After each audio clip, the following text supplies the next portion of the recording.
Hello friend, स्वागत है आपका वाईपी एजुकेशन चैनल पर। तो दोस्तों, इस वीडियो में आज हम बात करने वाले हैं क्लास 11 एग्रीकल्चर, सब्जेक्ट है बॉटनी। और बॉटनी में जो आज का टॉपिक है वो है फैमिली से। फैमिली आपकी स्टार्ट हो चुकी है और आज हम फर्स्ट फैमिली आपकी लेके आए हैं। फैमिली का नाम है क्यूसीफेरी या ब्रेसिकेसी। तो आपको बताना चाहेंगे कि आप वाईपी एजुकेशन ट्रिक चैनल पे नए हैं या अभी तक आपने चैनल को सब्सक्राइब नहीं करा है तो आप नीचे रेड कलर के सब्सक्राइब बटन पे क्लिक कर लें और बराबर में बेल आइकन की घंटी है उसको भी प्रेस कर लें। इससे क्या होगा कि जब भी हम वीडियो को अपलोड करेंगे तो उसका नोटिफिकेशन सबसे पहले आपके पास पहुँच जाएगा। तो दोस्तों, बिना किसी देरी के अब करते हैं टॉपिक को स्टार्ट। आज की जो फैमिली है हमारी वो है क्यूसीफेरी या ब्रेसिकेसी। ठीक है, तो देखिए कुछ चीज़ें मैं आपको बता दूं। जैसे ही मैंने आपको फर्स्ट यूनिट में बॉटनी का पढ़ा, आपने फर्स्ट यूनिट पढ़ी थी, तो उसमें मैंने आपको पुष्प कराया था।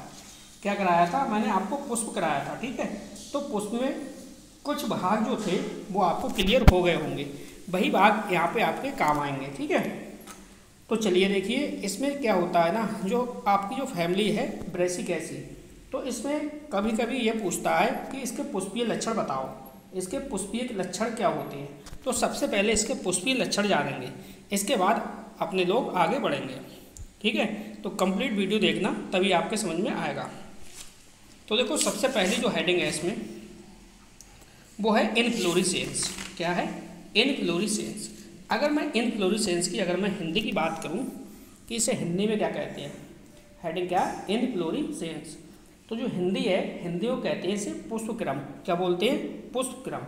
देखो, पुष्पक्रम में आपको लिखना है कि भाई असीमाक्षी, अधिकतर, प्रारूपिक असीमाक्षी, बहुधा संयुक्त। ये इतना आपको लिखना है इनफ्लोरेसेंस में। ठीक, इसके बाद जो हेडिंग आएगी आपकी वो आएगी फ्लोवर। फ्लोवर का आपको हिंदी में पता ही है क्या होता है? पुष्प होता है। ठीक है, पुष्प में आप लिखोगे कि भाई सपत्रहीन, द्विलिंगी, त्रिज्या समेत और पंचतई होते हैं। ठीक है, सब कुछ आगे समझ में आएगा। आगे आपको मैं बताऊंगा पुष्प, जो आपका पुष्प आरेख आएगा उसमें बताऊंगा कैलिक्स क्या होता है, कोरोला क्या होता है, एंड्रोसियम क्या होता है, गाइनोसियम क्या होगा। और इनका मतलब तो आप समझ रहे होंगे। जैसे मैंने आपको चित्र बना के दिखाया था, चित्र मैंने आपको पढ़ाया था, पुष्प पढ़ाया था, तो उसमें ये वाले पॉइंट आपके क्लियर हो गए होंगे। फ्लावर में कैलिक्स कहाँ पे है, कोरोला कहाँ पे है, एंड्रोसियम कहाँ पे है, गाइनोसियम कहाँ पे है। अगर ये चीज़ आपकी क्लियर नहीं है तो फिर आपके समझ में थोड़ा सा कम आएगा। तो उस वीडियो को आप देख लीजिए। सबसे पहले यूनिट 1 वाली यूनिट को आप देखिए, वहाँ से आप समझिए, इसके बाद ये आपके समझ में आएगा। नेक्स्ट जो हेडिंग है हमारी वो है कैलिक्स। अगर मैं कैलिक्स की हिंदी में बात करूँ तो कैलिक्स का मतलब होता है बाह्यदलपुंज। क्या होता है? बाह्यदलपुंज। अब देखो, इसमें आपको लिखना है कि भाई 4 बाह्यदल होते हैं। 4 बाह्यदल होते हैं जो एक कोर स्पर्शी व्यवस्था में होते हैं। कैसे होते हैं? जो एक कोर स्पर्शी व्यवस्था में होते हैं। नेक्स्ट हेडिंग है कोरोला। अब कोरोला की बात करूं तो कोरोला को हिंदी में बोलते हैं दलपुंज। क्या बोलते हैं? दलपुंज। तो इसमें लिखोगे आप, इसमें 4 पुफड़ियाँ होती हैं जो एक क्रॉस बनाती हैं, इसलिए इसे क्यूसीफेरी नाम दिया गया है। अब देखो, फैमिली क्यूसीफेरी है। क्यूसीफेरी के अंतर्गत सरसों का पौधा आता है, ये आपको ध्यान रखना है। क्या आता है? सरसों का पौधा। दोस्तों, वीडियो को लाइक नहीं करा, वीडियो को लाइक करिए और वीडियो की लिंक को अपने सभी दोस्तों में शेयर करिए। इसकी जो PDF है वो आपके व्हाट्सएप ग्रुप में सेंड कर दी जाएगी। नेक्स्ट हेडिंग है एंड्रोसियम। तो देखिए, एंड्रोसियम के बारे में समझ लीजिए। एंड्रोसियम को हिंदी में बोलते हैं पुमंग। क्या बोलते हैं? पुमंग। अब देखो, यहाँ पे देखो, पुकेंसर की संख्या 6 होती है। चाहे आप पुकेंसर कहो या पुमंग कहो, बात एक ही है। पुकेंसर की संख्या 6 होती है, जिसमें 4 बड़े होते हैं और 2 छोटे होते हैं। ये व्यवस्था टेट्राडीमस कहलाती है, ये आपको ध्यान रखना है। नेक्स्ट जो हेडिंग है हमारी वो है गाइनोसियम। क्या है दोस्तों? गाइनोसियम। अब देखो, गाइनोसियम को अगर मैं हिंदी में बात करूँ तो ये कहलाता है जायांग। क्या कहलाता है? जायांग। अब यहाँ पे देखो, जायांग जो है वो 2 अंडपों से बना होता है। ठीक है, ये आपका क्या है? जायांग।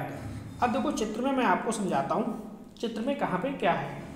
ठीक, चित्र में देखो, मैंने आपको बताया था, थोड़ा सा छोटा करता हूँ जिससे कि आपको नज़र आ जाए। देखो, चित्र में सबसे पहले मैंने आपको बताया था, क्या बताया था भाई? देखो, कैलिक्स के बारे में बताया था। कैलिक्स जो है वो 4 बाह्यदल होते हैं जो एक कोर स्पर्शी व्यवस्था में होता है। तो ये जो आप देख रहे हो ये आपके 4 कैलिक्स हैं। ये जो आप देख रहे हो ये 4 आपके कैलिक्स हैं। अब जो दूसरी हेडिंग मैंने बताई थी कोरोला, इसमें 4 पुफड़ियाँ होती हैं।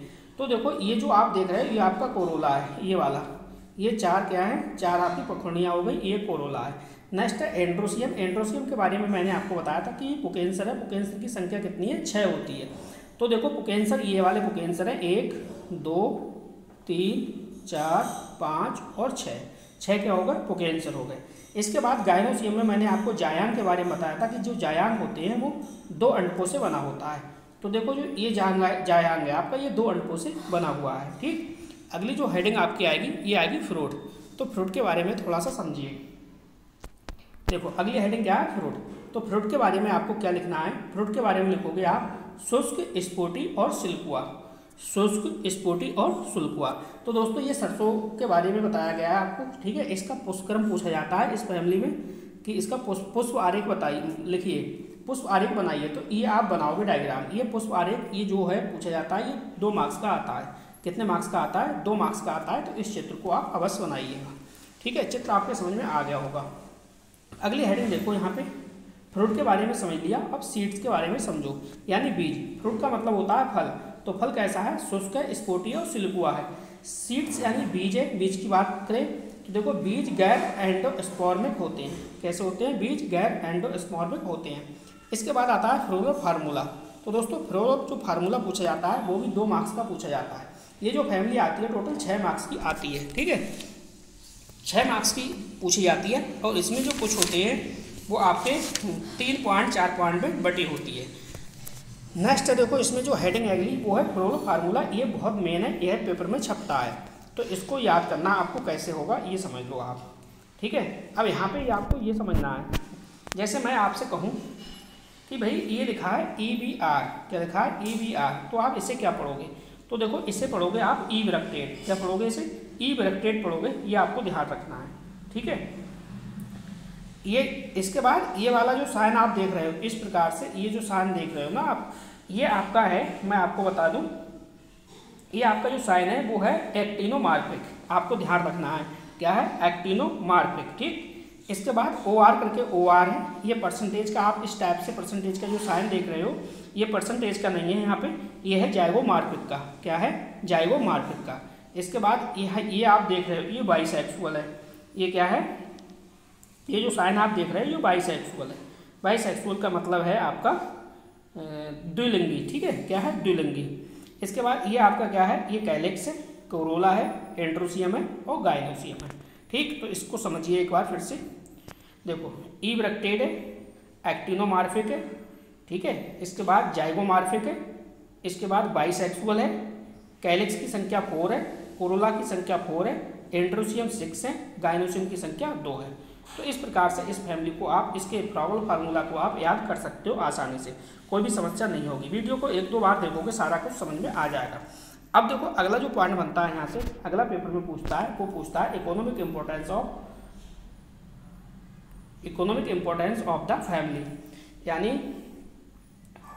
आपके इसके पूछता है इकोनॉमिक इम्पोर्टेंस। तो हाँ 100% इसका पूछता है। ठीक है, आर्थिक महत्व, आर्थिक महत्व के बिना पेपर नहीं छपता। कभी कभी आर्थिक महत्व नहीं, बहुत बार पेपर में आर्थिक महत्व भी पूछा गया है। तो देखो आर्थिक महत्व में क्या होता है, आर्थिक महत्व में लाभदायक और हानिकारक दोनों की बात होती है। तो यहाँ पे आप बॉटनी पढ़ रहे हो तो कुछ लाभदायक की बात होगी, कुछ हानिकारक की बात होगी। ठीक है, प्लांट्स की बात होगी, जो भी प्लांट्स होंगे उनकी बात होगी। चलिए तो देखो कुछ मैं आपको बता दे रहा हूँ, मेन जो मैंने लिए हैं वो मैं आपको बता दे रहा हूँ। यहाँ पे देखो, यहाँ पे जो है पहला है भोजन के रूप में। क्या है, भोजन के रूप में। इसको पॉजिटिव में हमने लिए हैं, नेगेटिव शायद हमने सारे पॉइंट डाले नहीं हैं, वो मैं आपको बता दूंगा। ठीक है, तो जल्दी से आप वीडियो को लाइक करिए और वीडियो की लिंक को सभी दोस्तों में शेयर कर दीजिए। तो चलिए एक एक करके इसके बारे में पढ़ते हैं। देखो यहाँ पे है आपका भोजन के रूप में, यानी सरसों का पौधा है, भोजन के रूप में आप लेते हैं। तो भोजन के रूप में क्या, कैसे करके लिखोगे, इस कुल के पौधों की जो पत्तियां होती हैं, पत्तियां कौमा जड़ें व पुष्पक्रम तरकारी के रूप में प्रयोग करते हैं। किसके रूप में, तरकारी के रूप में प्रयोग करते हैं। अगर मैं पहला एग्जाम्पल लूँ तो यहाँ से ले लेता हूँ सलजम। ठीक है, और जो सलजम का बॉटनिकल नेम है वो है ब्रैसिका रापा। क्या है, ब्रैसिका रापा। ठीक है, मांसल जड़ें। नेक्स्ट है इसका देखो पात गोभी यानी पत्ता गोभी है ये। इसका जो बॉटनिकल नेम है वो है ब्रैसिका ओलेरिया, मांसल पत्तियाँ इसकी। नेक्स्ट है आपका फूल गोभी है। फूल गोभी का जो बॉटनिकल नेम है वो है ब्रैसिका ओलेरिया पुष्करम। नेक्स्ट है सरसों। तो सरसों का जो सरसों है तो सरसों की क्या है, पत्तियां सब्जी के रूप में खाई जाती हैं। तो ये हो गया भोजन के रूप में। अच्छा, कुछ ये औषधियों के रूप में भी है, तो औषधियों के रूप में समझ लो आप। औषधियों के रूप में, तो औषधियों के लिए क्या है, औषधियों के लिए प्रयोग में आने वाली पौधे भी यहाँ अनेक है। जैसे यानी औषधि के रूप में बात करें तो औषधि के रूप में भी यहाँ पे काफ़ी सारे पौधे आपको देखने को मिलेंगे। जैसे नंबर 1 मैंने लिया है हालीमा। तो ये क्या है, ये बीजों का प्रयोग जिगर यकृत की बीमारियों में किया जाता है। किसके, हालीमा जो प्लांट है उसकी बात हो रही है। नेक्स्ट प्लांट है आपका वो है खूबकला। क्या है, खूबकला। तो इसमें देखो जो पत्तियां तथा तने के रस का प्रयोग स्कर्वी इत्यादि रोग में किया जाता है। ये फैमिली आप पढ़ रहे हो ब्रेसिकेसी, ये पहली फैमिली है। सारी की सारी फैमिली मैं आपकी बहुत जल्द समाप्त कर दूंगा, बहुत जल्द आपकी करा दूंगा, ठीक है। तो आप वीडियो को पूरा अंत तक देखा करिए और चैनल को सब्सक्राइब करके रखिए। चैनल को सभी दोस्तों में शेयर भी कर दीजिए। देखो बगीचों में सजावट के लिए लगाए जाने वाले पौधे, कुछ ऐसे पौधे होते हैं जो बगीचों में सजावट के लिए लगाए जाते हैं। जैसे सुंदर पुष्पों के लिए अनेक पौधे बगीचों में उगाए जाते हैं। उदाहरण के लिए की बात करूँ मैं तो चांदनी, बाल फ्लावर, स्टॉक, नॉस्टर, सियम, ठीक है। नेक्स्ट हेडिंग हमारी वो है मसालों के रूप में। तो मसालों के रूप में क्या है, देखो मसालों के रूप में राई का प्रयोग किया जाता है। मसालों के रूप में राई का प्रयोग किया जाता है। उम्मीद करता हूँ दोस्तों फैमिली आपकी समझ में आई होगी। फैमिली से बनता क्या है तो मैं आपको बता दूँ, ये पॉइंट आपको कभी भी नहीं भूलना है, ठीक है। कौन कौन से पॉइंट बनते हैं वो मैं आपको क्लियर कर दे रहा हूँ, ठीक है। इससे ज़्यादा पेपर में नहीं बनेगा। देखो इसमें बनता क्या है, एक तो आपको ये ध्यान रखना है पुष्प आरेख, या तो इससे पुष्प आरेख आपसे पूछेगा। दूसरी बात आपको फ्लोरो फार्मूला याद रखना है, यानी पुष्प सूत्र आपको याद रखना है 100%। ये दो आपको याद रखने हैं। इसके बाद आपको ध्यान रखना है गाइनोसियम, गाइनोसियम के बाद एंड्रोसियम, कैलेक्स और कोरोला। इतने पॉइंट आपको फैमिली के 100% याद करने हैं, क्योंकि यहाँ से 1 नंबर में भी क्वेश्चन पूछा जाता है, 2 नंबर में भी पूछा जाता है। क्योंकि कुल मिला के जो यूनिट है वो 8 मार्क्स की पूछी जाती है, 6 + 2, ठीक है। तो यहाँ पे आपको फायदा मिलेगा। जितने पॉइंट मैंने बताए हैं इतने पॉइंट आपको हर फैमिली से याद करने हैं। तो दोस्तों बस इस वीडियो में इतना ही था। वीडियो देखने के लिए आपका बहुत बहुत धन्यवाद। मिलते हैं नेक्स्ट वीडियो में न्यू टॉपिक के साथ। आपका दिन शुभ हो।